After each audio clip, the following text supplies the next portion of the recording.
But so have you been looking for new Phillies merch lately? I actually have. I feel like I'm running low on t-shirts. All right. Well, since you are, you and the other Phillies fans should head over to phillygoat.com to get your Philly Goat merch and use the code BTVPod for 10% off your next order. Beyond the Bank is proud to be an affiliate with Philly Goat, and as always, go Phils. Beyond the Bank, we're talking baseball. Beyond the Bank, may we make takes, Beyond the Bank, Phillies fever, catch it now. Bleeding red is hell. Beyond the Bank. And welcome back to another episode of Beyond the Bank Phillies podcast. I am your host, Pete, along with my co-host, Henry. What is up, my guy? Longest 3 games of my life. Dude, I'll tell you right now, man. Don't be fooled by the small excitement in my voice and laughter because I know they won today. I know they avoided the sweep. I listen. Even keel, okay? Even keel. Don't get too high. Can't get too low.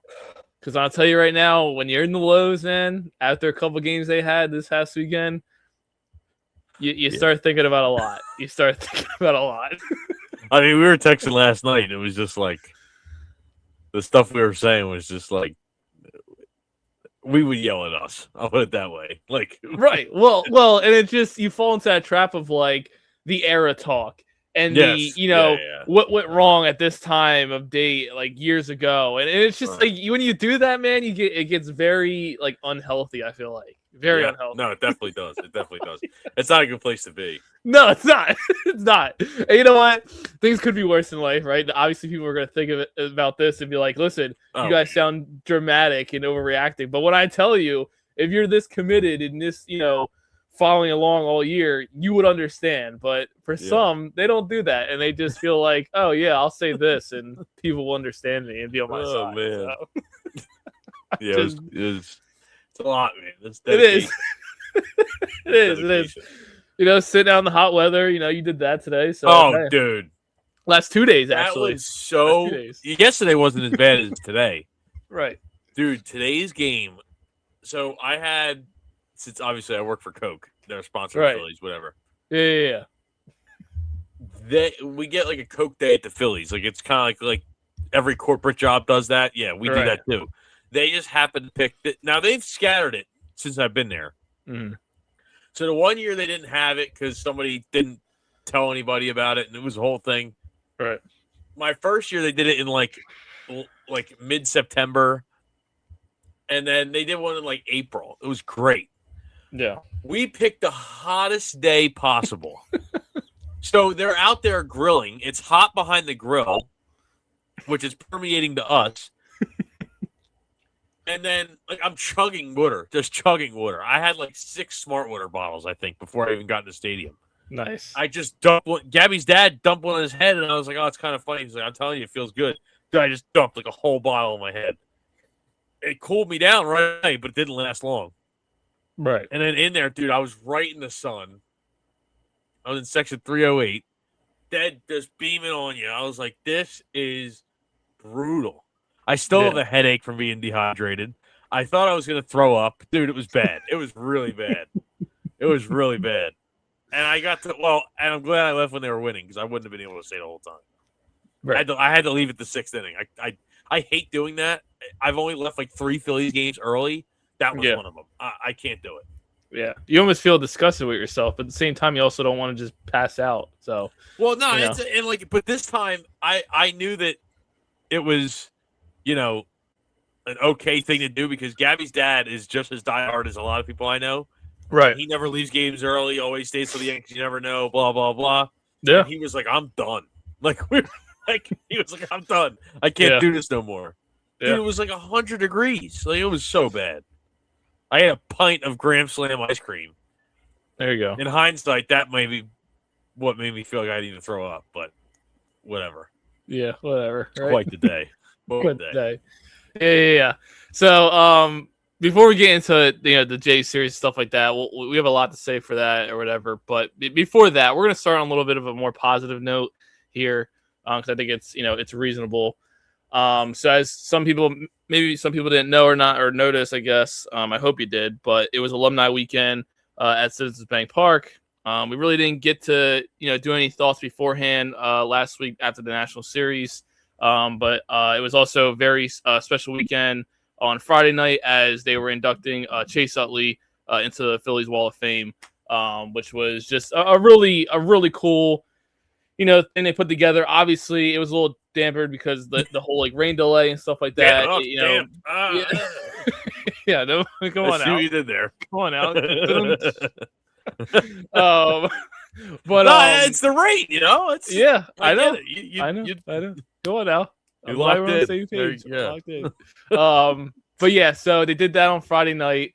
That was a great thing to see. But overall, I think the weekend, outside of the baseball stuff on the field, just seeing familiar faces come back, and they do this every year too. And somebody Love about my it before, when you look at the league and other teams, like the Phillies do this consistently, every year, right? They don't really mess around when it comes to that type of stuff, which we love to see.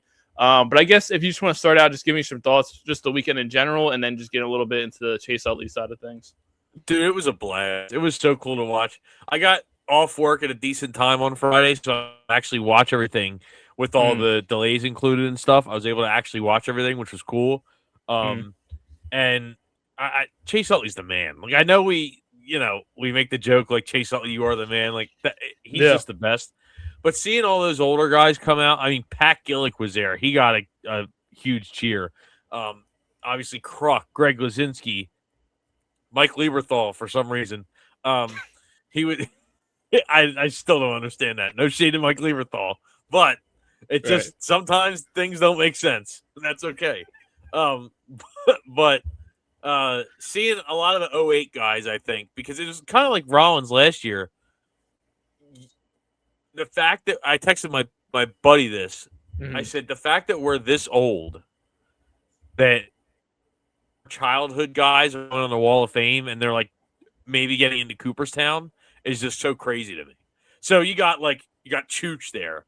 You got J.C. Romero was there. Ben Francisco, Brad Lidge, Aaron Rowan, Jason Worth, Shane Victorino. Where in the world is Cliff Lee? But that's neither here nor there. I really wish he would come around once or twice.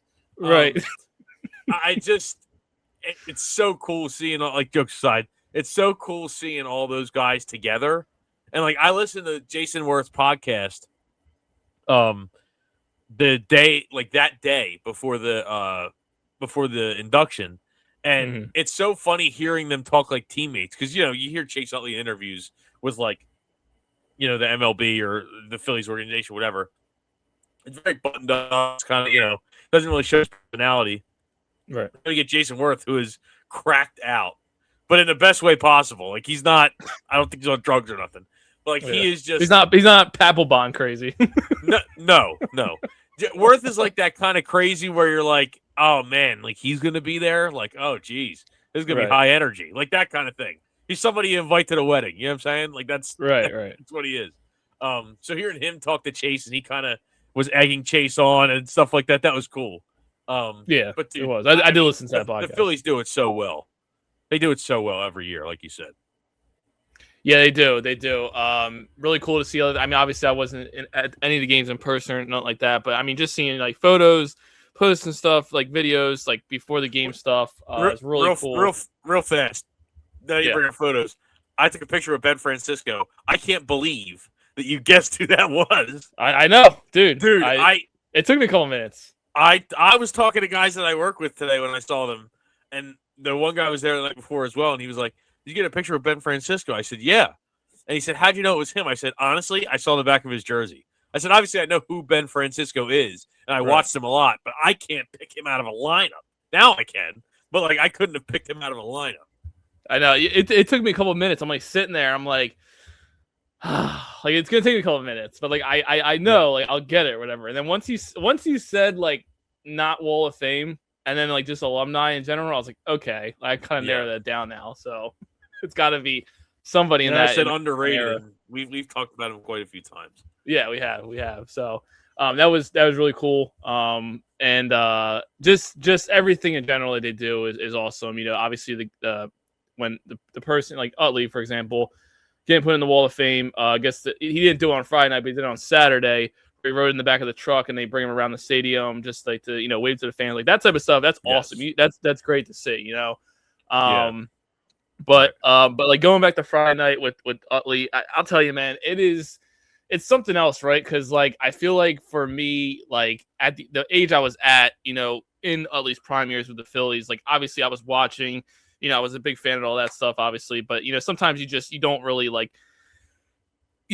some things are a little, faded a little bit. So you don't remember everything, but you remember some things, whatever. You remember some memories, and you watch highlights like nowadays and stuff like that too, and just to relive some of that. But knowing how Utley was, right, and how he was as a player here, like didn't want all the attention, didn't want any, hoopla going on around him. He was always locked in, like, and that's why he was the man to everybody. But I think just seeing some emotion from him during his speech on Friday was very touching, and it was awesome to see, right? Just right. You're not used to it at all because you don't see that from him. So I just think it was a great thing. Rollins was there, and then Ryan Howard to kind of take off the covering of his plaque and stuff on the Wall of Fame. So that was really cool. But it just really was a special moment, and especially for the fans too. And he was very, hell bent on like just making sure he gave props to the fans at the end of it. And I think that that means a lot, and it gives you chills, man. It really does. And seeing like the tribute video and all that other stuff, all the memories flooding back. I think it was a very, very awesome moment, especially as a fan too. Yeah, no, I agree. He did a really good job at recognizing everybody that he could, especially the fans. Rollins did kind of the same thing, and like seeing the two of them together was really cool. Mm-hmm. Like, because they have, I think the thing on the broadcast the night after was what, or that night was, they have like the most games played as a duo or something in Phillies history. Mm-hmm. Like between a shortstop and a second baseman, I think something like that. They're like 470 something games. But like seeing that, like brings back stuff like this, like you can see it's a card. I got this from shout out John Foley's shop. Yes, sir. Okay. Yes, sir. The Utley and Rollins handshake. Yeah. Seeing things like that, I just it makes me feel like I'm 10 years old again. Like, you know what I mean? Like that's what it makes you feel like. It just puts you back in that spot, and you're like, man, this is so cool. Like, just obviously Howard, you're gonna get in next year. Him being there unveiling the plaque, like you said, it's just so cool, man. So cool. Yeah, it's really cool. And I think another thing just to point out from Alumni Weekend in general, and he brought it up at least 2 or 3 times on each of the broadcasts this weekend, but John Kruk was talking about it with a couple of players that they had on. They had Brad Lidge come in the booth, Jimmy Rollins, all those guys, Cole Hamels, whatever.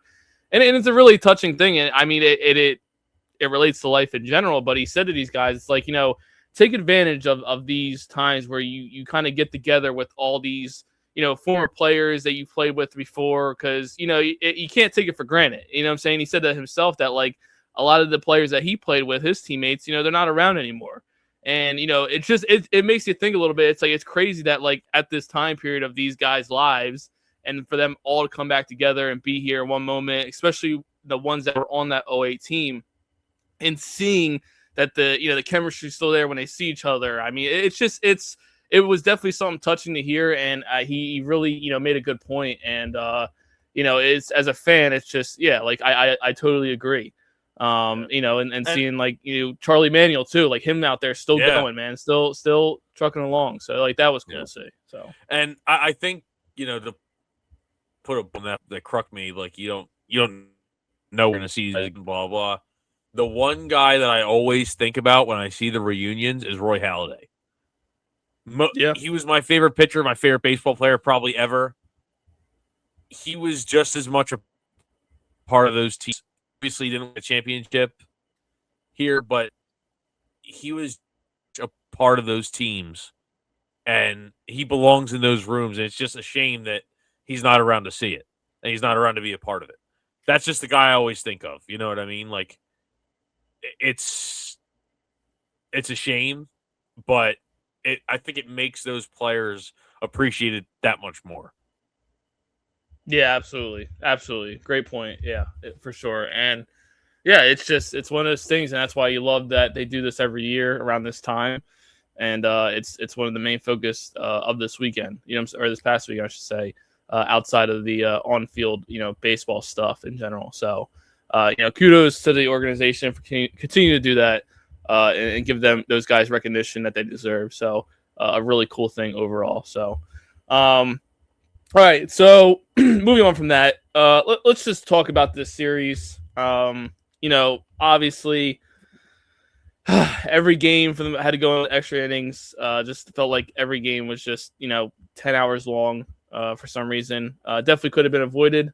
This team, just would have grew a pair here and there. But again, it's just one of those series that they avoid the sweep, yes, but realistically should have took at least 2 or 3 from a struggling Toronto Blue Jays team.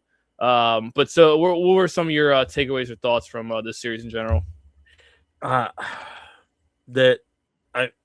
We've said it before that this is the team and stuff. I can't believe we didn't do more at the deadline. I can't believe that we have all these holes in our roster. And it's not necessarily like this would have saved the season, because you never know. But seeing you're a bullpen arm short, you're a power hitter short, you're a bench bat short. That was my biggest takeaway from this whole thing. Because sometimes you're like, oh, we should have a guy to put there, and you don't. You just don't. Depth is going to be a real problem come the playoffs. Is it more so? You want me to do my next one too? Yeah, but hold on. But should it be more so of we don't know who to put there, or should we say that these guys they got to figure out a better plan of the bullpen itself, knowing which guys should have that spot? That's the real question, because obviously if you do an eye test of certain pitchers and certain that's true spots, too. You know what I'm saying? Is it that more so of the point that we should be looking at now? Right. No, yeah. And that does play into it for sure. I think that's a part of it where you're like, well, it wasn't managed correctly, so now we're one short. You know what I mean? I think they go hand in hand. But this team is so difficult to watch sometimes. Just so difficult to watch. Because the offense, just the struggles, every once in a while, just the worst lull in history. And it's they jump out to a lead, and then the bullpen just completely coughs it up. Guys that are supposed to actually be good. Guys that you relied on to go, well, he's the top end of the bullpen, so we're fine otherwise. That's the problem. You got your DFA and Sugar, which, in my opinion, shouldn't have happened at all. He didn't do anything wrong. I know Saturday night, he had a rough game. He had to throw 2 innings. Nobody else had to do that. So I don't know why he's the one that gets the scapegoat, because he's been throwing good recently. He's been throwing better than Alvarado. He's been throwing better than a lot of those guys. But somehow he's the one that gets DFA'd for Alan Ronhell, who you didn't even use today. So why are you sending him down? It just doesn't make any sense. Yeah, I don't know. No, yeah, and that makes sense. I sit with Sugar. I just feel like it's, first of all, I mean, he pitched 2 innings. Okay, guess what? Some of these guys are just gonna have to figure it out, and they're gonna have to pitch 2 innings sometimes. And that's the thing that I don't understand. I don't know if it's just old school. I know the game has changed now. A lot of people brought this point up a lot, but learning how, you got to go back out there and maybe pitch a couple against a couple more batters. I don't know what to tell you. Just to save the bullpen. You know what I'm saying? I'm not discounting that necessarily. I think they should be able to go out there and throw 2 innings. But for him to be the one that gets, the cold shoulder as far as that bullpen, and he's the only one that was willing to do that or had to do that, I think is ridiculous. I'm not saying that, he goes 2 innings, so he's automatically safe. he's been throwing well recently. I don't understand. Like, there was no rumors about him getting sent 100%. They just sent him down. Like, it was weird. I don't know. That whole situation was odd to me. Because I think they should throw more than 2 innings. I think they should throw more than 2 days in a row. Especially like you got guys like today. Bolin wasn't available. Threw 8 pitches last night. You tell me you can't throw another. And he got using like 2 out of the last 3 before today. But, I mean, come on. Yeah. And I don't know. I also feel like Sugar he's not the, we've talked about this before. He is not a high leverage guy. Like, he shouldn't be in those situations like the other night. He should be an innings eater. Right. That's it. Like, there's no reason why I should be seeing him out there in that spot. I know what they're gonna say. Well, guess what? One of these guys go out there and pitch. Okay.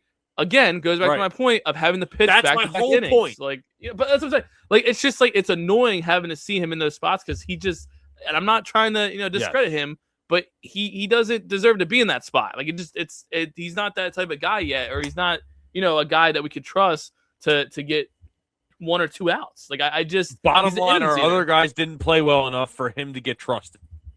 Right. Yeah, exactly. Like, exactly. They didn't play well enough, so he got forced into that role unfairly. Yeah. Yeah, exactly. So, all right. So just some of my takeaways from the last couple of days. My first one here, they're going to have to figure out the 5 spot in this lineup. And it's kind of hilarious now to where we've moved down on 1 spot where we always used to talk about the 4th spot. And obviously without Bowman and all that. But now that they got Luis Ariz, it's like, okay, you feel comfortable more that he's in that spot now. But now it's the 5th spot now that we have to figure out because obviously, as people may have seen, and I know I'm going to get flack for this, but it still seems like Bohm can't handle that either. So they're just going to have to figure it out. And don't give me the excuses. Don't do any of that. I honestly really don't feel like getting into it with him right now because I've had it up to here with him. So I'm just not even really going to go there and get myself worked up. But like they got to figure out the 5th spot. Like, do you trust Stott to be maybe more consistent? I don't know. And the problem with that is now you're going to have 3 lefties in a row. But at this rate, does it even really matter? Maybe you can switch that around. I don't know. But the 5th spot now has become an eyesore now. Like, it's been it's the next thing in line now after the 4th spot, after doing all that complaining for the last year and a half now. So, I mean, I don't know. But any comments on that? JT is the one that's made for that spot. Okay. That's fine. I like Bohm. I like Bohm lower in the lineup. I've always been on the side of if Bohm was batting 6th or below, nobody would care what he's doing. Right. Now, does that give him an excuse to be bad? No. That's not what I'm saying. Mm-hmm. What I'm saying is everybody's like, well, he's not a 4th hitter. You don't know. He could be sitting there like, I agree. I know I'm not. I know I'm not a 4th hole hitter. Get me out of this spot. And they don't have a choice because we don't have the talent and people won't move around to go to 4. So it's almost like you're kind of out of choices. Now we have a rise. So he can go to 4. That's not a problem. After that 4, what do we really have? Yeah. I think it's JT, personally. But yeah, I mean, he's come up with some spots this year, so I don't know. It's something they got to figure out, though, for sure, because now it's definitely a problem. So my second takeaway, so not to really single these guys out, but Wheeler and Sanchez, they really have to try and get at least 6 or 7 full innings these next couple of starts. And like I said, I know Wheeler, he had a decent outing the other night, just walked a lot, walked too many guys, just kind of got out of the rhythm at one point, which, by the way, the coach for Toronto can F off. I don't know, I understand his reasoning behind being mad. I get it, but like Wheeler said, F you. Did you see some of the video, though? I don't care. I don't care. He was right. I don't care. But I was told that they had a discussion with the MLB on that already, though. That's the thing. The MLB already knows about it. So I mean, what's there got to be a discussion for if they said he's already talked to the league? Yeah, right. That's true. Right. All right. That's true. I'm just saying, it's not like he was incorrect, but to me, that should have been nipped in the bud right away because they let him talk for 3-4 innings at least, mm-hmm. and then the ump snapped. Okay, it's too late now. There's been 4 innings of chirping. Right. Yeah. No, I get it. The same thing to Sale. I don't know if you saw that. Yeah, I did. Yeah, which he got ejected for today's game, which was kind of funny. But That was, yeah. yeah, He's unplugged to be center of attention. There's no reason they should have tossed Right. him for today's game before the first pitch happened. I'm sorry. And yeah, and with Sanchez too, though, again, obviously we know he's had a good season, but he's another one that just they really gotta not have innings where they have like 20 plus pitches thrown, and they gotta figure it out a little bit because again, if these guys can't go, we already know Nola's only gonna go 5 at least, right? And that's all we ask from him. They just give us 5 clean innings, right? But guys like Wheeler, Sanchez, and Luzardo had a great game today, 12 strikeouts, phenomenal game by him. These guys got to go at least 6 or 7 innings to not, to help out this bullpen. Like they have to. Like I understand the bullpen is not doing their job at times and they're struggling as well. But at the same time, we also got to look at the starting pitching too, because that has a little bit to do with it. And they just got to do their jobs and they got to stop, with the high pitch counts, like, because it's getting on my last nerves. So, yeah. All right. And then the last one is they got to chill on swinging first pitch at times. And they can't be afraid of taking strikes. And I was listening to the post game on the radio with Murph and LA, and LA was really emphasizing the point of it feels like sometimes these guys are afraid of getting behind the count, early on, and they swing first pitch. And he's right. Like they got to have a little bit more patience. They got to just relax. Again, we've talked about it before multiple times on this podcast. It feels like sometimes when they go up to bat, they feel rushed. Like they're like rushing up there to do whatever. Just take a pitch. If you go down early in the count, 0-1, okay. And to be honest with you, we do see guys do it. Harper does it sometimes. Schwarber does it sometimes. Since Arias has got here, some of his at-bats, he's taking the first pitch just to see where the pitcher's at. Like those type of things is what they're going to have to learn to do. And again, not to single him out, but Alec Boehm the other night, you see the guy is missing, balls in the strike zone, goes and swings that first pitch, and then we see what happened. So like that's an example. Like that right there is just it's situational awareness of just knowing, hey, take the first pitch and see where you go from there. So yeah, he wasn't the only one.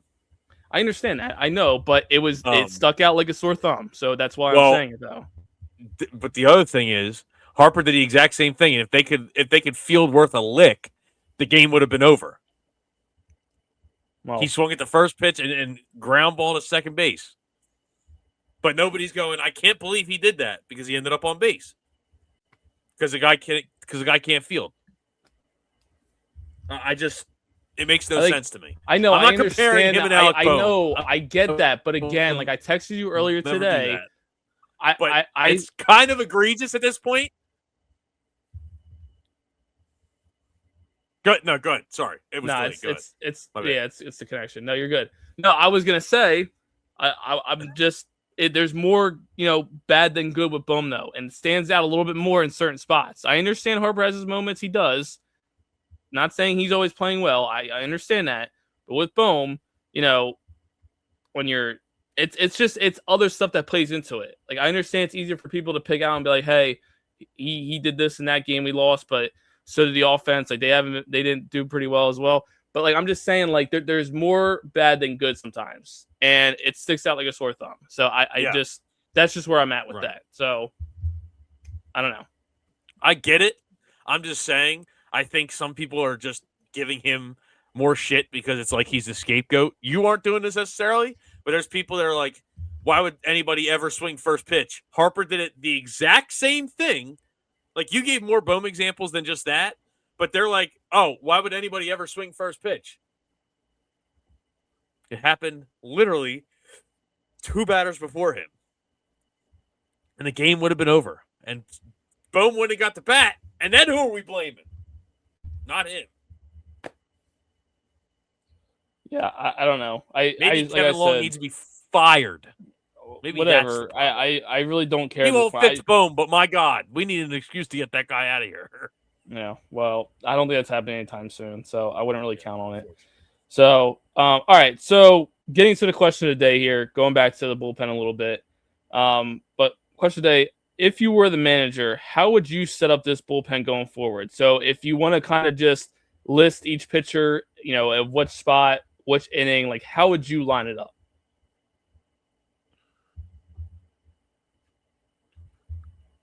Here, let's see the depth chart real quick. I'm just going to look up just so I don't miss anybody. I have an idea what my back end would be. Like my 8th and 9th. 9th obviously being Duran. 8th, I would love to go Bolin, which again with today, I don't know what the deal was with him not being able to go. He threw,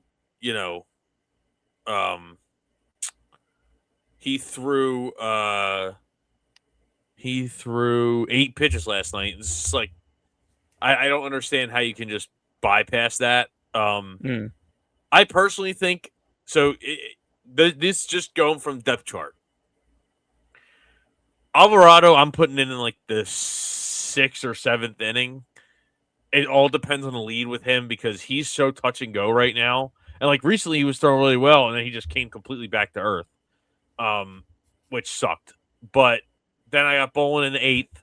I got Duran in the 9th.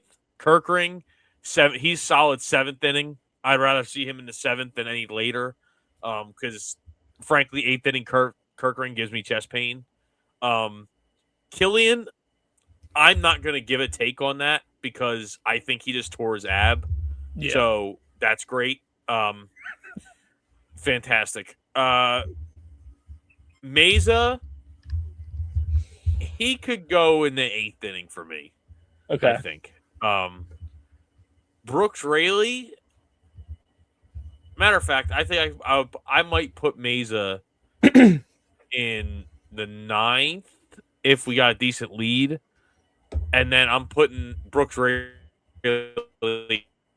in the 8th as well. Okay. I was pleasantly surprised.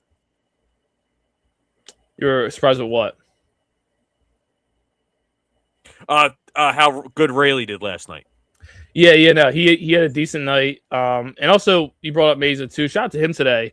I mean, coming up big in that last inning to really, get us through there. I mean, he went up against, 2 straight righties, and then got Andres Jimenez out, and like he was killing us all weekend too, along with the Lucas dude. So that was, thank God. But that all makes sense. I guess, that would definitely be a good setup. And again, when I say this, this all based off of like how the starting pitcher is doing too, right? Obviously, if the starting pitcher goes in the 7th inning or later, then it's like, okay, you only have to go to like 1 or 2 guys to bridge it. Yes. To Duran. Yes. So, but if we're saying in situations of like the pitcher's only going to get us to the 5th or 6th, and then we got to go right to the bullpen, then that's when you kind of get, creative with it. I based it on 6 because I think that's a solid number. No, and that's reasonable. So, I'll do the same for the most part. So, I think obviously Duran, 9th inning, closer. That's it. Like he should, if there's a safe situation, he should be there. And honestly, I understand the last couple of games, the game's tied into the 9th. You want to put him in there, fine. Whatever. That's okay. But it's getting annoying because I want to see this guy in safe situations, not when the game is tied. Sure. So, but it is what it is. That's baseball. That's how it works sometimes. So it is what it is. Can't get everything you want. I understand. Like I texted you, I understand them not wanting any runs given up on the top of the 9th. I would understand. Or, top of the 9th. Right. Exactly. So, all right. And then 8th inning. 8th inning, I would say you either give it to Bolin or you give it to Brooks Raley at this point. Okay. That's it. Just the 2 guys. That's it. That's who gets the 8th inning. I'm fine with that. At this rate. Yep. And then anything below, you get creative with. And honestly, if you want to throw Meza in 8th inning too, that's fine. That's completely determined off of what lead you have, who's coming with the bat, right. Whatever. If you want to use the analytics at that point, I mean, give him one batter. Give him, yeah. Exactly. Sure. But and then after that, I mean, you just get creative, right? You get a guy like Kirkering to go in there early where there's nobody on base because obviously we know that he can't handle any type of adversity for some freaking reason. So I mean, just if there's not an ounce of pressure, put the guy in the game. That's it. Right. That's what it should be like at that point. And then, like you said, Alvarado hit or miss recently. See where he's at, see what he's feeling, and then put him in there. And then, Killian probably out for the year, whatever. We'll see what happens. But that right now is how I'm seeing the bullpen. Like that, it should just not even be that difficult. And again, like the point we brought up earlier, these guys have to figure out and nut up to pitch 2 days in a row and pitch back-to-back innings. Like you just got to figure it out at this point. Like it's how it's going to be. Like I'm tired of seeing like the one night, I think Kirkering threw like 8 pitches and that was it. And who knows if that was the case, you use them later in the game and then maybe you could have went back-to-back innings instead of Sugar or whatever. I think it was Saturday night's game. I don't know. But again, my whole point, use the guy for 8 pitches. Like you were talking about Bolin. Last night he pitched 8 innings, can't come back in the game today. So like what you know what I'm saying? Like that right there is on Don. Like he's got to figure that out. Like he's really got to figure it out because I'm just I don't get it. So, that's what pissed me off about him today. That's what pissed me off about him today. Yeah. So I don't know. I'll tell you right now though, the bullpen stuff is getting tiring. So yeah, I agree. and like you said, you brought up Killian.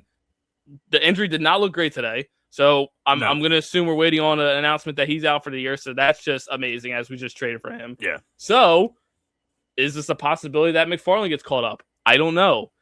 And now for people that didn't see or whatever, or didn't notice before today or before tomorrow, at least, he wasn't allowed to get called up until like 10 days after or something like that. So, but tomorrow is basically where he's allowed to get called up. Ridiculous rule. I know. But who knows? They may not even call him up anyway because they haven't done it all year anyway. So we don't know. So, geez, it might not take it 10 days, dude. I don't know. So we'll see. But just listen, have a plan, have an idea. Say, hey, this is it. When you're in the bullpen, like warming up, just know that you're going to be in this inning and nothing else. That's it. Figure it out. And somehow he's still trying to put Seth Johnson in the game. Dude, yeah. Dude. He blew a save for the A's. Did you see that? Yeah, well, that's their problem now. So yeah, I agree. They have bigger problems than Seth Johnson, but yeah. Yeah, exactly. Real quick, before I get to the fact of the day, I do want to point out and give credit to the one player, but Justin Crawford. Let's just kind of give him some spotlight a little bit because I know people bag on him a lot here and there, whatever. But he's been playing very well recently. So according to StatMuse, Justin Crawford has had a batting average of 300 with 15 hits, 9 RBIs, and 8 runs scored in 20 games in his last 20 games, basically. So in the last 20 games or so, he's had a batting average of 300. He's been getting on base. He's been stealing bases. He had a triple the other night. And he's hitting the ball well. So, and that's all you can ask from a guy like him, especially being at the bottom of the lineup too. For sure. Yeah, he's been playing really well. I think he's kind of been an unsung hero because he had that little slump, and everybody was like, "Oh, well, he's going to turn into a rookie." He's been solid.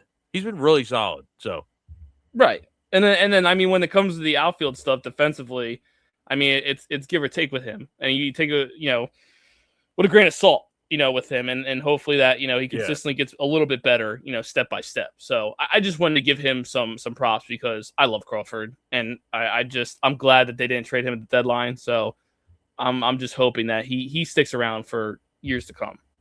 So yeah, no, definitely. All right. So get into the on this day in history fact for the Phillies. Definitely an interesting one today.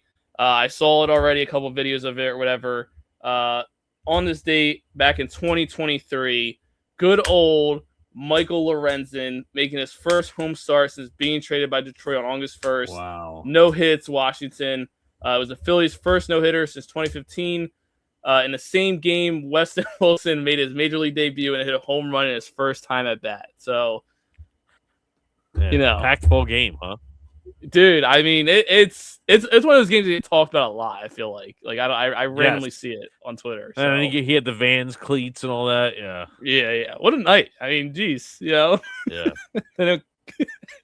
Well, and that's the unfortunate part about it that people bring up is that he had that no hitter and then just did nothing for the team afterwards. So it was just like, wow, okay, that was great. So now he's getting shelled in Colorado. Right, exactly. So exactly. What are you gonna do? Yeah.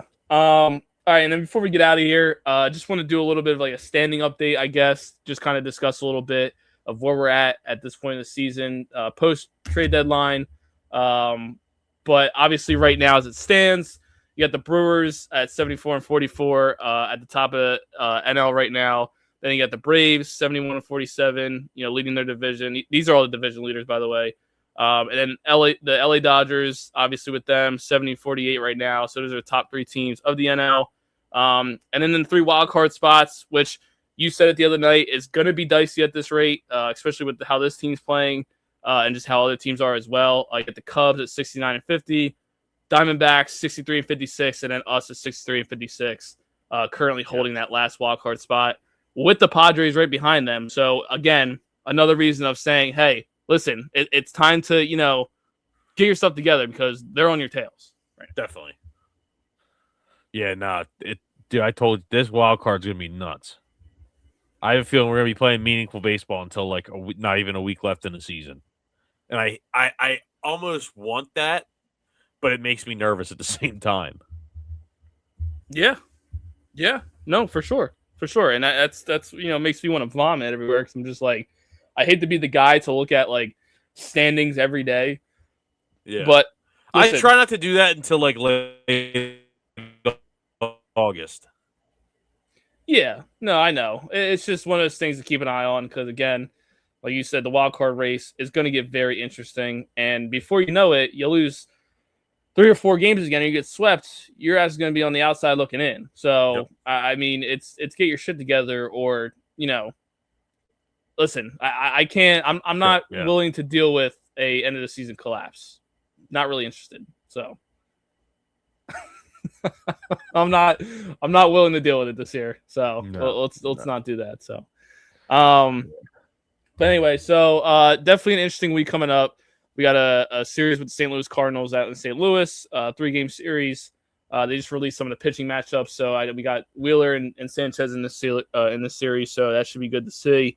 And then obviously if we might be back after the St. Louis series, but if not, obviously, as people saw on Thursday night against Minnesota, is the Field of Dreams game that'll be on Netflix. So that's pretty exciting. Obviously, they released some of the pictures of the jerseys that they'll be wearing, and it's definitely going to be a cool thing. So, yeah, I'm excited for that. Yeah, but hopefully at that point, I saw a tweet today. It said, "I can't wait for the Field of Dreams game." Somebody said, "I can't wait to watch the Field of Dreams game." So that way I can watch our bullpen disappear into the corn.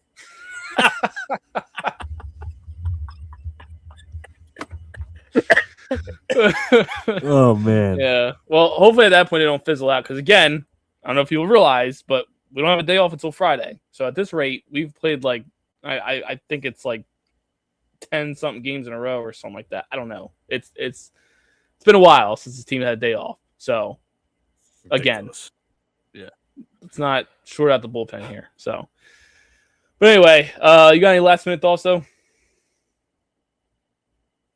Nah, I'm really buckling in for the rest of this season, man. It's gonna be quite the ride. They're keeping us on our toes. It is for sure. But all right, you got anything else though? Nah, go Phils. Go Phils. Out of here. Peace.